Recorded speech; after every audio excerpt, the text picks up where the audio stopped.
Hi everyone, Judy here. Welcome to my channel.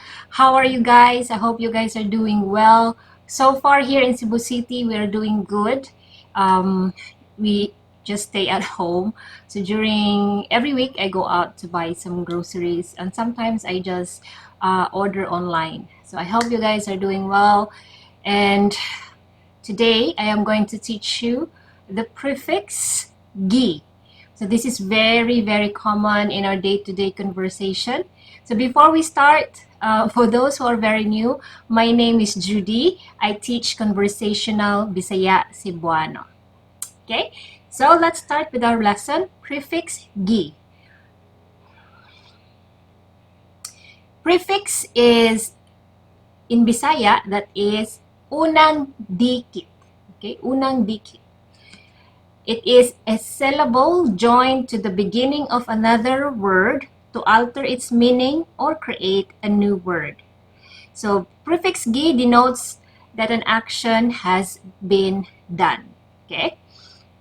Now I'm gonna give you, as usual, I'm gonna give you some examples and how to use these example words in a sentence. We have here verbs. We have palit. Palit is buy, and then gi palit is bought. Sumbag is punch, okay? Gi sumbag, punched, okay? Sulod is to enter or to put it inside. Gi sulod is placed inside. Gi kaon, okay? Kaon is eat. Gi kaon, that means it's eaten.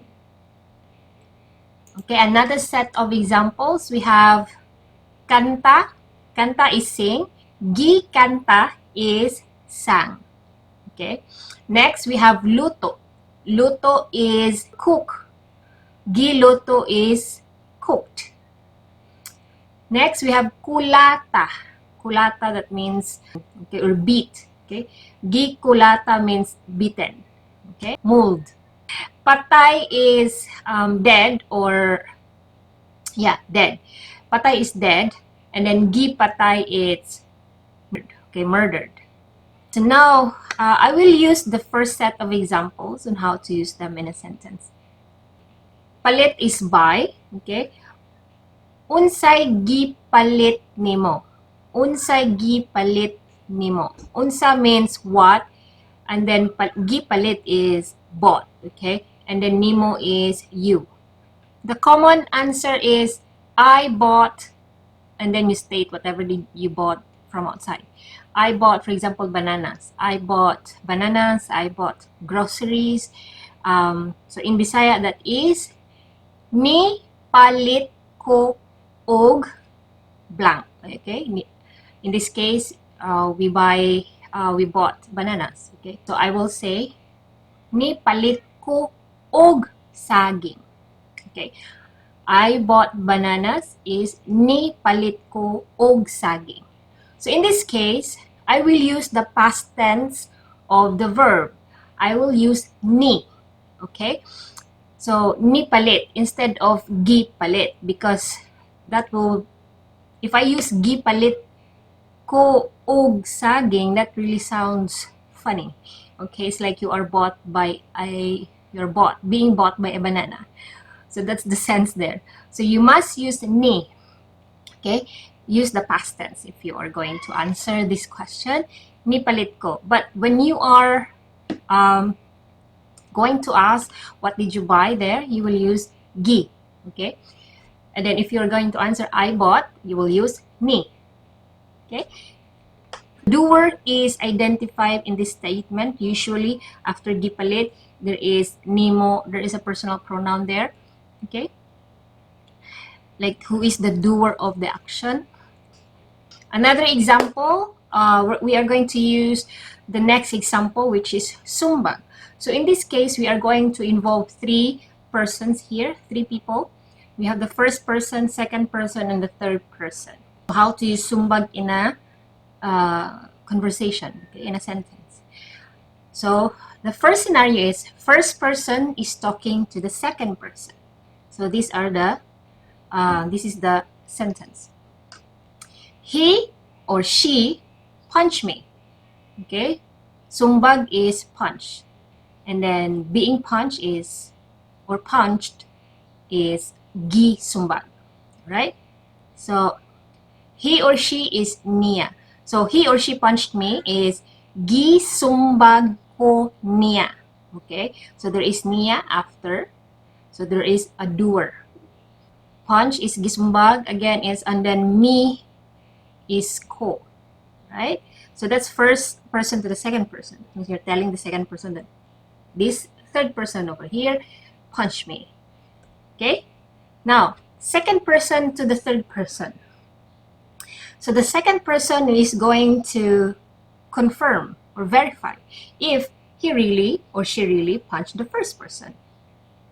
So the second person will say, ni sumbag ka niya. That means, did you punch him? Did you punch him? Okay, so ni sumbag ka niya. So I'm gonna use ni sumbag because that is the past tense of punch. So did you punch him? Ni sumbag ka niya? You are reconfirming, you're verifying if the third person really punched the first person. Okay, now the third person will answer second person. Third person will say, oh. Oh means yes. Gi sumbag nako siya. Yes, I punched him. Okay, I punched him. Gi sumbag nako siya. Okay. Nako is I, siya is him or her. Okay, so that's how to use the word sumbag. Okay, so let's go to another example. We have sulod and kaon. Okay, sulod is inside. Gi sulod is placed inside. And then kaon is eat. Gi kaon means eaten. Okay, so example for sulod, we have, I put it inside the bag. Gi sulod nako sa bag. Gi sulod nako sa bag. I here is nako, and then put inside is gi sulod. And then the bag, ga here is sa, and then bag. So I place it inside the bag. Gi sulod nako sa bag. Right, next, I ate it. I ate it. I ate it. Okay. Gi kaon nako. Gi kaon nako. So I here is nako. Gi kaon is 8. Next, another example. Ni kaon nako. So in this context, we are going to use the past tense. Ni kaon nako. That means I'm done eating. Okay, I already ate or I'm done eating. So ni kaon means 8. Na here is already. Ko is referring to myself. Ni kaon ako. I already ate or I'm done eating. It's really hot here in the Visayas, in the Philippines. It's summer.